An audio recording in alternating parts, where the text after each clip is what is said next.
your inner voice sound like? Is it nice and positive, or is it negative? Today we are going to be unlocking your positive and negative thinking and how it affects you in your business.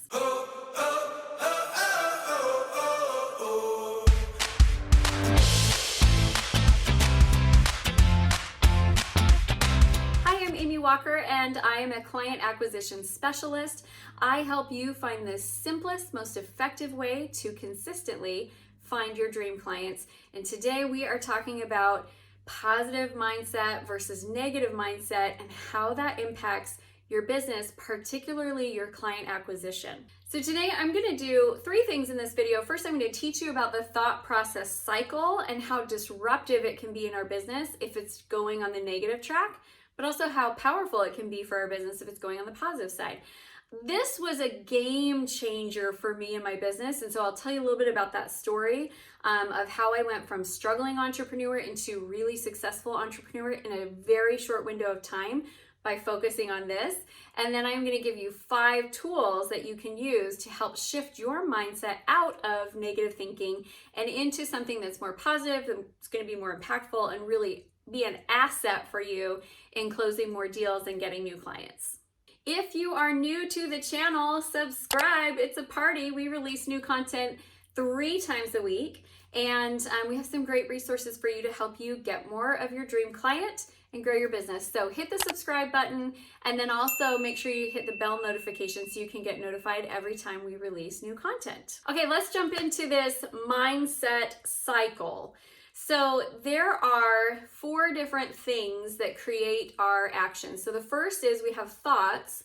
Our thoughts feed our emotions determine our actions produce our results. Then our results feed our thoughts. So let's go over an example of this. If you have a thought that is nobody's buying right now, okay? It's COVID-19, we're in quarantine, the whole world is on pause, nobody's buying right now. If you have that thought, that belief, what happens is that creates an emotion. The emotion is probably like fear. And then that fear, when it goes into an action, you don't ask for the sales because you believe, nobody's buying. You feel afraid, so you don't ask for the sales in a powerful way, which then makes it so you don't close the deals. And then that refeeds the thought, yeah, see, I told you no one was buying right now. Makes sense? Okay, let's shift that. If we have the belief that people are buying relevant solutions to their current problems, if that's our belief, and then we have a relevant solution to a current problem, then when we go into that sales conversation, our emotion is that we feel excited that we're going to be able to help people with a host of new challenges that they have. So then we go in and we have a really confident sales conversation. That's the action we take. The result is we close deals, and then that feeds the thought, which is, see, this is a great time to be selling. You guys, I'm having one of my best sales months ever because of this exact same process. And I will admit, the first week of the shutdown, when I lost my biggest contract, I had the first set of thoughts, and I was like, no, ma'am, we are not going there. We're going to change this thinking so that we can have positive thoughts to create positive solutions, positive emotions, generate positive actions, positive outcomes. That's what we're doing. So it makes a huge difference, and I'm excited to show you how to shift into this. Okay, so funny confession about me. A lot of times I will get comments from people like, business is just so natural for you. You're just naturally a positive person. You're just naturally want to talk to people. And I'm like, no, you should talk to my siblings from growing up. My frequent conversation that I had with my younger sister, who's 2 years younger than me, is she would say, you always crush my hopes and dreams. Sorry, Kelly. And I would say, I'm not crushing your hopes and dreams. I'm just being realistic.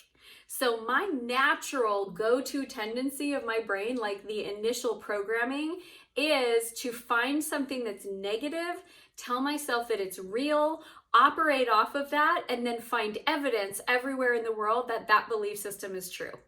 That's the way my brain is programmed. So anything that you see from me that is positive, that is uplifting, that is encouraging, I want you to listen to me carefully. It was a lot of work. I worked hard to develop that mindset. I worked hard to get those negative thoughts outside of my mind and implant them with positives because I was so tired of struggle. I was a pretty bad entrepreneur for like my first, 8 to 10 years. I started my first business when I was 22 years old. And it took me 13 years to break 6 figures. It was a long time. And in those early years, I remember my sweet husband, who loves to be my cheerleader, at the end of the year would be like, well, Aim, great job. We're getting a good tax return. That's totally because of your business.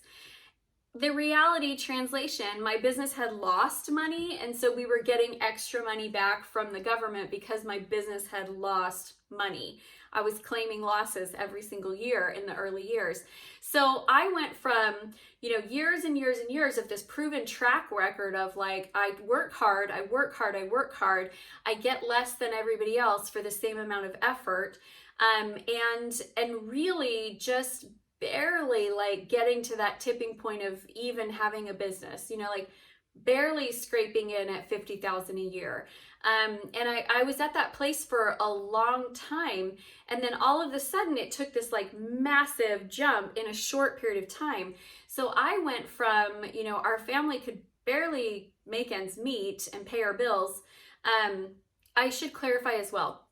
50,000 was what it said I earned. That was not actually my take home. Okay. That was like total in sales, total revenue in. So if you're like, why can't you live off of 50,000 a year? Let me just say, I should say that right. It was total bring in, and then you take all the expenses out of it. So there wasn't really a lot of profits there. So I went from barely my family can get by to like, I was bringing in $12, $13, $14, $16,000 a month. I remember a month when I earned 20,000. I was like, oh my gosh, this is amazing. So I was at this place where it grew really, really quickly. And if I look back, honestly, the number one thing that I did and that I worked on during that time, I worked on myself. I worked on my mindset. I worked on my beliefs around money. I worked on my the way that I talked to myself, my self-talk during that time. I was really critical of myself all the time. And then that criticism would bleed out to other people. Well, of course, that's not a great way to attract in a ton of clients. You want your clients to want to be in your space. You want them to love the experience of working with you. And as much as you might think that nobody can see what's going on inside of your head, you send off vibes all the time. One of these days, we're going to get into body language and the messages that we send through our body language. But for now, just believe me, you're constantly sending messages about what's going on in your subconscious. So the only way to really change the outcome is to really change the thoughts. Okay, so I have admittedly done a ton of different things to shift my thinking from negative into positive, but today I'm going to share with you 5 that have really made a big impact for me. So the first one is your head talk. That internal dialogue that is constantly going on inside of your head is either going to be negative or it is going to be positive. It's never neutral. Have you noticed that? It's never like just this inner dialogue that's going on that's neither positive nor negative. It's one or the other. So the way that I shifted this was I played a game with myself that I called In My Head, where anytime I caught myself saying something negative to myself, I had to stop and I had to out loud say, I'm sorry, Amy, that's not true. And the reason why it had to be out loud was because if I just kept it inside of my head, it wasn't strong enough. I needed like a physical state change to prove to myself that we were doing things differently and we were never going to go back again. So document, capture those negative thoughts, get them out, apologize to yourself, and recognize that they are not true. I mean, I would have thoughts like, you're a terrible mother. Really? Because I don't beat my children, I feed them, I love them, I teach them, I'm pretty patient with them most of the time. So really I'm a terrible mother? No, that's not true. I'd have thoughts like, you are so incapable of helping anyone. Oh, no, that's not true because you know what? I just helped someone this week. This client just had this great win and they're super excited about the breakthrough they had. So no, I'm sorry, a little voice inside my head, you are wrong. Right? It's powerful to be able to actually listen, catch those thoughts, and recorrect. All right, my second strategy for you is to create new potential outcomes. A lot of times when negative thinking is going on inside of our head, it's very linear. This bad thing is going to happen, and then this bad thing is going to happen, then this bad thing is going to happen, and pretty soon the whole world blows up. I'm not the only one who does that, right? Like occasionally we go down that path. So what I have learned is to create new potential outcomes. So when I see something negative looming in front of me, I will look at that and say, okay, that's one potential outcome. Amy, tell me what else is possible. And then I'll start to look at other outcomes. So for example, when the quarantine first started, I lost my biggest client and I had that negative looming in front of me. Okay, we're not going to be able to pay our bills. We're probably not going to get the payroll protection plan. We're probably going to blah, blah. And it started getting negative. I was like, okay, pause. That's one potential outcome. What are some others? And then it was like, well, I could launch this new program that I've been thinking of. I could hire a sales team and I could increase the number of sales conversations that we have each week.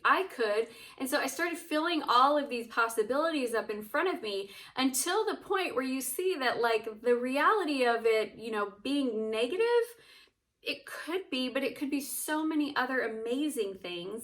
And truly, I feel like it's been a gift and a blessing to be able to make some of the shifts I've made in my business. I'm super happy and excited right now about all the fun things that we have going on. So you get to choose what you focus on. And there very, very rarely in life is only ever one option in front of you.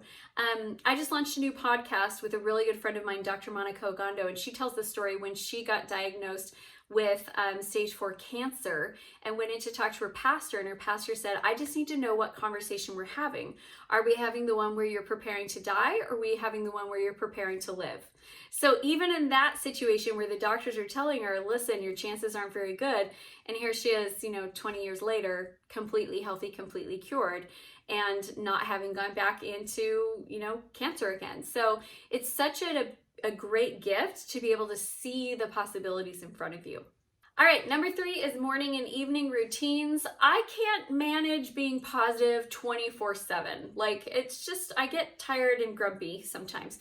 But if I start the day really positive and if I end the day really positive, it keeps me in a positive frame of mind.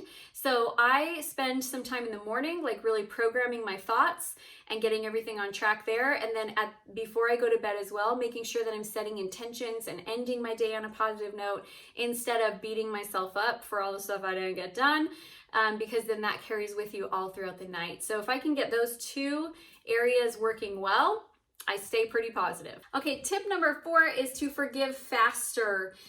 Forgiveness is freedom. I want you all to write that down. Forgiveness is freedom. It's not about saying that what someone did is okay. And I hate that in our society, how we say, oh, I'm sorry, and somebody says, oh, it's okay, no big deal. Sometimes it is not okay, and sometimes it is a big deal. But your ability to forgive is your ability to be free of that negative experience that maybe really didn't have anything to do with you. Maybe it was all about the other person. It's where they're at, it's what they've got going on, and they interacted in a way with you that harmed you. Well, I don't have to hold on to their stuff. I can just say, that's your stuff. I forgive you because I want to be free of it, and I'm going to let you go and live your life, and I'm going to go and I'm going to live mine, and I'm going to be free of that hurt. So I love forgiveness. I am pro forgiveness. Forgive as quickly as you possibly can so that you can be free of it and you can move forward with your life, your business, your goals, all the things that you want. All right, my 5th principle was when I recognized that for me, negativity and criticism are like a cancer. They spread and they spread fast. And so the speed at which I catch negativity is so critical for me. Find it fast, because otherwise it really does spread. So I am constantly on the lookout for negative thoughts, negative beliefs, negative actions that I take, and just trying to find them as quickly as I can, and then amputate, cut those off and get them out, because otherwise if you let it sit, it just spreads into all these other areas, and you don't want that. All right, my friends, that is my tips on how to shift from positive to negative thinking and how this will truly impact your business. So I'm excited for you to see some big growth trends. And I want to make sure that I give you all an invitation to my sales and marketing scorecard. This is a new assessment that we just launched. You can go and take it, and it's about 60 questions, actually 60 questions long, really in-depth questionnaire on your sales, your marketing strategy. And then I will send you a personalized improvement plan based on your score that will tell you exactly what you need to do to get your sales and marketing rolling how you want. So thank you so much for watching. I really appreciate your time. If you haven't subscribed yet, please do it. Hit the bell notification, leave me a comment, like this video, and make sure that you come on over to our private Facebook community. We cannot wait to see you there to have conversation, make connection, and engage together as we go on this journey of entrepreneurship. All right, my friends, that's it. Thank you so much. Have a good day.